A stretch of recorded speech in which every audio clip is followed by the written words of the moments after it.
c'est pas que tu peux prendre là, c'est est-ce que tu peux me donner, redonner l'adresse à peu près exacte, enfin le compte.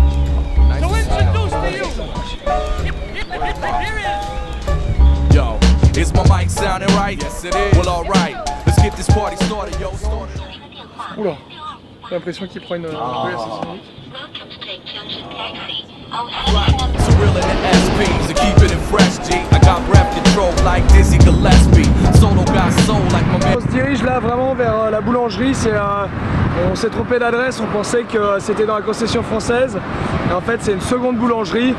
Et on va rejoindre Laurent, qui est aussi un des associés d'Alexandre qu'on avait vu au Saleya et au Graffiti. Donc voilà, ça va être une bonne expérience, je le sens. Jay on the mix makes it crunch like Nestle.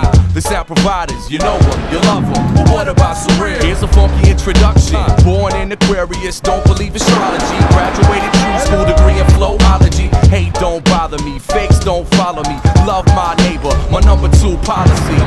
C'est énorme. On peut tout faire à Shanghai. The music, it's all about the quality. This hip-hop thing, I make it how it ought to be heard. Felt, you know what I mean? Yo, Solo, show 'em how we doing this thing. Ladies and gentlemen, you're about to see a pastime hobby about to be taken to the maximum. Boulangerie. Oh Laurent. On arrive à la boucherie. C'est le garçon boucher. Boulangerie boucher. Toute une expédition, hein. Ça va? Bon. Monsieur. Salut tout le monde. Salut tout le monde. Ça va? Ça va bien? Ouais. Très bien. Ah, magnifique. Voilà, boulangerie boucher. Bonjour. Bonjour. Vous allez bien? David, enchanté. Très Enchanté, Roland. Voilà, c'est magnifique, il fait frais. Voilà la boutique. Super. Yo. C'est la grande. Pas du tout. On est tout de suite dans nos bains. Ça donne envie. Aujourd'hui, on est à la boulangerie. Donc, c'est à la fois une boulangerie et une boucherie. Alors, et la boucherie qui s'appelle Les Garçons Bouchers. Voilà, les garçons bouchers. Par Moi, David. David. Très bien. Et Laurent, qui est le boulanger. Voilà, boulanger de ce petit établissement. C'est sympa. Est-ce que Laurent, tu peux nous expliquer un peu ton parcours avant d'être arrivé ici à Shanghai? Alors, on va commencer simple. J'ai fait mes études un petit peu partout en Europe et aux États-Unis, et je suis ensuite rentré en tant que commissaire aux comptes dans un grand cabinet. Et puis au bout d'un an et demi, la crise aidant, j'ai dû céder la place. Pas très chaud pour reprendre un boulot en France, et puis je voulais vivre de ma passion qui était les métiers de bouche. Et donc j'ai décidé, après avoir regardé un petit peu ce que j'avais de disponible, de partir à Shanghai, voilà, avec 2 valises et pas grand chose d'autre. Et puis ensuite, au fil des rencontres, j'ai rencontré Alexandre qui est aujourd'hui notre associé à tous les deux. D'accord. Et avec qui on a monté ce projet-là. C'est cool. Voilà. Et donc ravi d'être là où je suis aujourd'hui. Ça fait combien de temps que c'est lancé ça fait 6 mois qu'on est ouvert. Ce magasin-là, ça fait 6 mois. Ce magasin-là. Parce qu'il faut préciser évidemment qu'il y a un autre magasin. Voilà, une autre boulangerie qui a ouvert elle en septembre. Qui est à Djoloulou. À Djoloulou. Voilà. À Djoloulou, à côté du restaurant La Grange. Voilà. Tout à fait. Une très bonne adresse de la concession française. Parce que là, on est encore dans la concession française. On est allé. Absolument pas. Là, on est à l'ouest. On est à l'ouest de la ville, dans les quartiers résidentiels, dans un quartier qui s'appelle Goubet. Goubet. Voilà.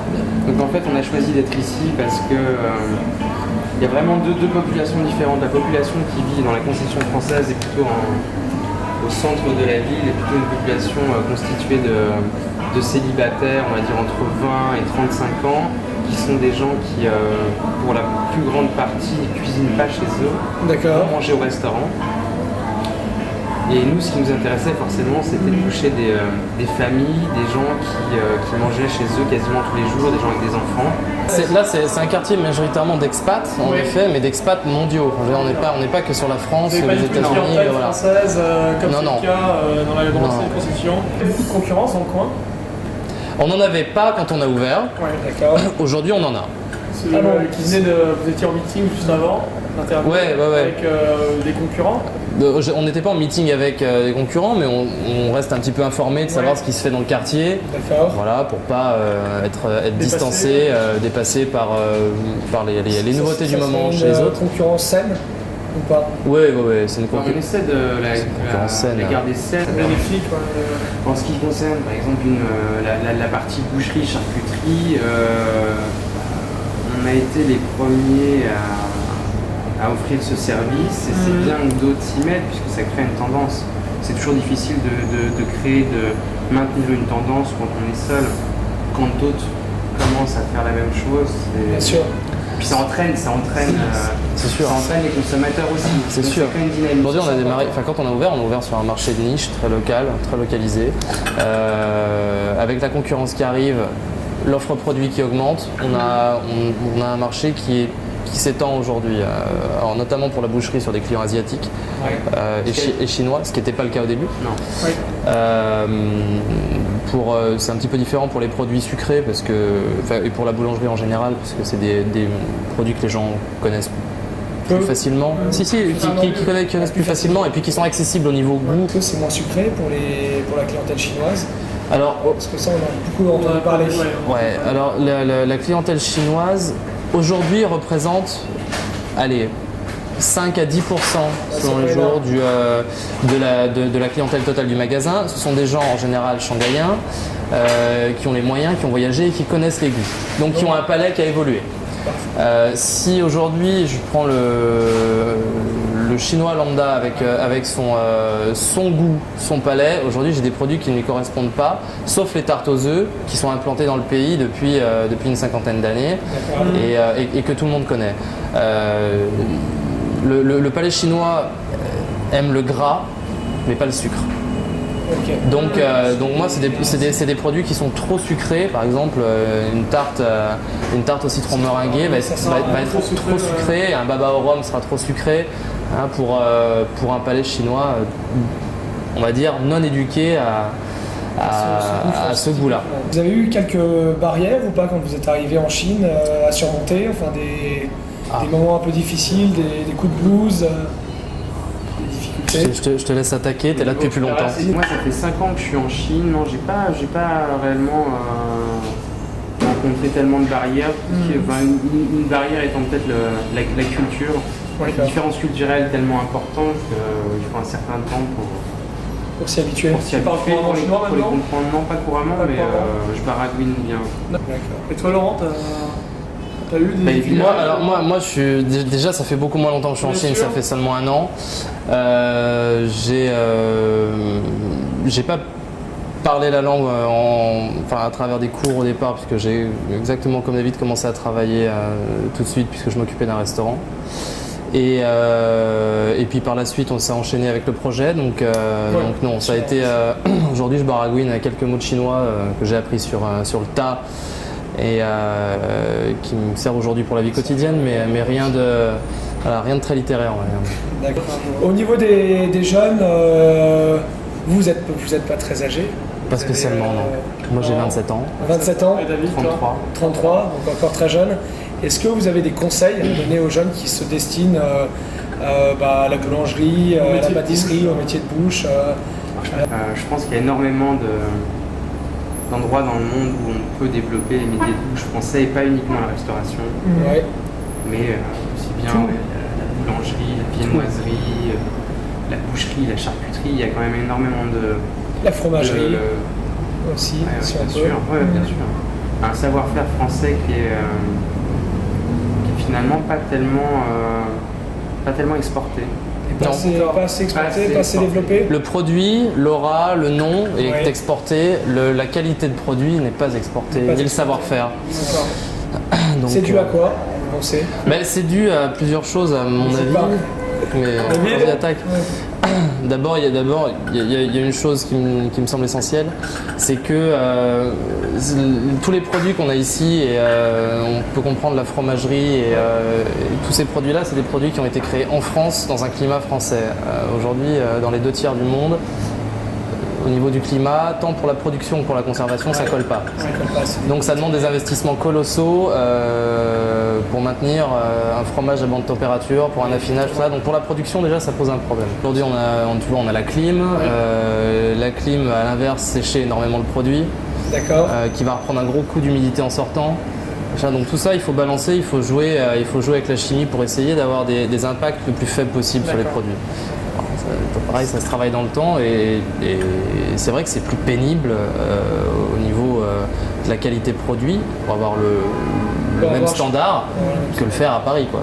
Est-ce que ça va changer quelque chose à notre gastronomie si elle est inscrite au patrimoine culturel et immatériel de l'UNESCO?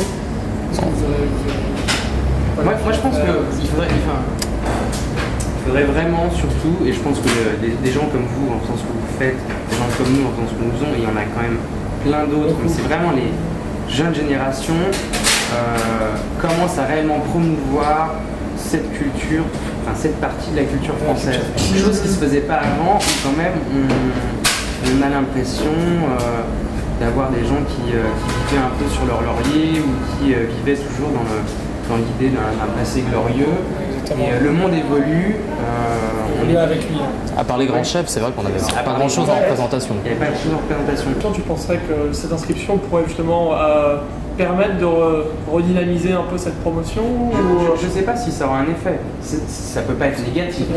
Non. Je ne sais pas quels seront les effets positifs de ça. Ce que je souhaite par rapport à l'inscription, et si en fait ça passe au patrimoine mondial, c'est que d'abord ça permette de conserver les produits de base en l'état. On est d'accord là-dessus. Voilà, que ce soit, la charcuterie, le lait cru, toutes ces choses-là. Et puis au-delà de ça, il y a un fond de sauce, c'est de l'os, c'est de la moelle, c'est de la poudre d'os. C'est quelque chose qui aujourd'hui serait pas culinairement correct dans le système international. Sinon, quelle est votre recette préférée Alors moi j'ai pas de chose préférée. Pas de chose préférée? Non. Et toi, Laurent? Moi, côté dessert, ça sera sans aucun doute la tarte au citron meringuée. D'accord. Voilà, ça c'est mon dessert. Je suis pénible là-dessus, donc voilà. Les macarons viennent ensuite, mais vraiment en commençant par la tarte au citron. Est-ce que maintenant on peut aller voir un petit peu l'arrière-salle? Mais déplaçons-nous. Alors là, on est dans le rayon pâtisserie, exactement. Où on retrouve les grands classiques, voilà, débité. La tarte au chocolat, exactement. la tarte au citron meringuée, on a aussi chou au chibouste rhum. Chou au chibouste. Tu peux nous expliquer ce que c'est un petit peu le chou au chibouste? Le chibouste, c'est une crème qui a été inventée par Chibouste justement, qui est un montage de crème pâtissière qui est allégée à la crème chantilly. Voilà. Donc on rajoute une petite goutte de rhum pour donner du goût et pour faire plaisir à papa et maman. Voilà. Alors ensuite, on a les petits fours. Toutes les pièces mini, parce que ça, c'est des pièces qui plaisent beaucoup à la clientèle asiatique. Ouais. C'est petit, c'est une bouchée, ça engage à rien. Acheter un gâteau individuel, c'est prendre un risque. Donc des crèmes caramel. Voilà, des crèmes caramel. Un caramel mou, maison, qu'on fait au beurre salé. Parfait. Là, on passe dans l'autre partie du magasin. On est dans ta partie en fait. Là, on est dans la partie, oui. On reconnaît assez facilement si on a des notions de bon sens. La manière de présenter les viandes est complètement différente de celle dont on a l'habitude en France, pour la simple et bonne raison qu'il y a eu énormément de scandales autour de l'alimentation en Chine.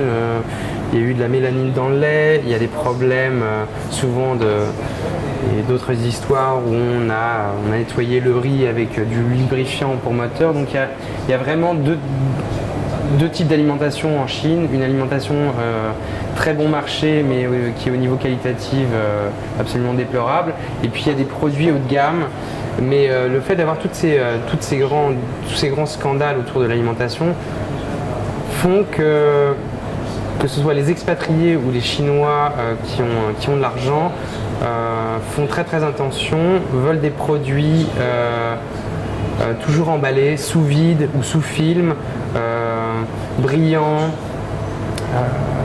pas de viande sèche, c'est-à-dire que j'ai une clientèle française et européenne de gens qui aiment la viande qui est rassis. Oui. Donc pour eux, je fais comme en France, on garde en chambre froide, sur crochet, la viande qui noircit, sèche. Ça, tu ne le présentes jamais. Mais ça, je ne le présente pas, c'est vraiment pour une clientèle très particulière qui me demande de faire ça pour eux, puisque les autres n'accepteraient jamais d'acheter ces morceaux de viande. Qui, de manière assez contradictoire, sont bien meilleures que quand elles sont plus rouges et plus fraîches. Alors là, David, est-ce que tu peux nous présenter, selon toi, la viande qui est la meilleure des choses? Alors la viande la meilleure, j'ai toujours des difficultés avec les favoris. Ah, En fait, on a par exemple de la limousine élevée en Chine, Oui. qui est une viande élevée à l'herbe, très très bonne. Ensuite, pour la clientèle anglo-saxonne, j'ai quand même De l'angus. de l'angus, Black Angus qui vient de Tasmanie, élevé au grain. Ensuite, j'ai de l'onglet de Wagyu. J'ai normalement de la Tu peux nous expliquer bavette. ce que c'est que le Wagyu? Wagyu, en fait, c'est du bœuf de Kobe. D'accord. C'est une race bovine japonaise. Donc il y a le Red Wagyu, le Black Wagyu. Là, c'est du Wagyu noir. C'est des bœufs qui sont élevés au grain pendant une période d'un minimum de 500 jours. Oui. Donc des bœufs qui sont extrêmement gras, Très bien nourri. très bien nourris, qui sont massés à la bière, qui écoutent de la musique classique. Si on regarde un petit peu, et j'ai pas les plus gras puisque ça correspond pas non plus au goût de ma clientèle, Oui. mais là on voit quand même déjà beaucoup de gras, D'accord. qui est dû donc à un régime alimentaire pendant 500 jours extrêmement riche Et on le ressent. En céréales. Et on le ressent. On le ressent, ça donne un gras avec un goût absolument extraordinaire. Et c'est des viandes très très riches, c'est-à-dire que si On vous a avez, besoin d'une petite portion. si vous avez l'habitude de manger 300 grammes de bavette, 150 seront suffisantes avec du Wagyu. C'est des viandes de fête, je dirais un petit peu, avec des goûts vraiment très très différents, très prononcés. Et toi, comment tu cuisinerais une viande pareille? Là, pour un onglet à la poêle, avec sur le côté une sauce à l'échalote, Oui. mais juste grillé pour le Wagyu. Le Wagyu a tellement de goût que Quelque chose de très simple. Hein. Sans- c'est pas nécessaire de rajouter énormément de choses. Voilà. Ouais. On a normalement une dizaine de coupes en plus. D'accord. Ah oui, quand même. Oui, Donc au moins une trentaine de. Non, mais références. on a ouais, au moins 30 références. On a du lapin, là j'en ai plus, on a du rôti de porc, on a des côtes de porc, on a des gigots d'agneau, on a aussi des épaules d'agneau. Qu'est-ce qu'on a d'autre? De l'escalope d'agneau. Là, vous n'êtes pas venu au meilleur moment. Ce qui est plutôt bien pour nous puisque c'est qu'on vend. Très bien. Bonjour. Ah, tu parles français? Un petit peu. Tu as appris où? Comment? Avec David? Et en cuisine avec les chefs, ça fait 6 ans. Ça fait 6 ans. C'est-à-dire qu'il fait aussi bien, voire mieux la cuisine française que nous. Ah. Exactement. Alors qu'est-ce qu'il nous prépare David? Là, il prépare des côtes de bœuf. C'est magnifique. Alors voilà, encore une fois, il faut les mettre sous vide parce qu'ici, mis à part pour certains clients qui demandent de la viande rassie, les autres veulent une viande qui est fraîchement coupée, emballée, sous vide et conservée. Ça fait un peu mal au cœur de voir ça. Enfin, Après, quand tu la goûtes, c'est bon quand même. Ouais, c'est bon quand même. Ouais. Ça nuit pas à la qualité de la viande. Non, mais c'est vrai que c'est moins joli que des joli. présentations à l'air libre avec une viande qui rassit naturellement. Une sorte de pas de paranoïa, parce que c'est pas une paranoïa, c'est une réelle. On ne sait pas ce qu'on mange ici. Enfin, ici, on sait ce qu'on mange, Oui, puisqu'on c'est est allé nous-mêmes choisir les élevages. En gros, Tu es en relation avec toi, avec les producteurs? ah oui, en direct. Ah non, mais en direct. C'est pas difficile pour la boucherie, 4 critères. Premier, génétique, nutrition. Donc premier, génétique. Second, nutrition. Troisième, hygiène au niveau de l'équarrissage et respect de toutes les techniques qui s'en suivent. Et ensuite le transport, chaîne du froid. Donc on contrôle tous ces 4 points. Donc à partir de là, on n'a pas de surprise et nos clients non plus. Voilà. Ça donne envie en tout cas. Merci Voilà. beaucoup David Eh bien, pour, écoute- pour cette visite. De rien. Et j'espère que la boucherie, les garçons bouchers, ça va continuer à prospérer. Et ben écoute, on fait tout pour ça. Voilà. Je pense Et pas que la chance y soit pour grand chose, mais c'est pas vraiment de on, hasard. on bosse beaucoup pour que ça continue et que ça se développe. Ça sera pour un prochain numéro. Merci. Au revoir. Au revoir. Merci pour tout.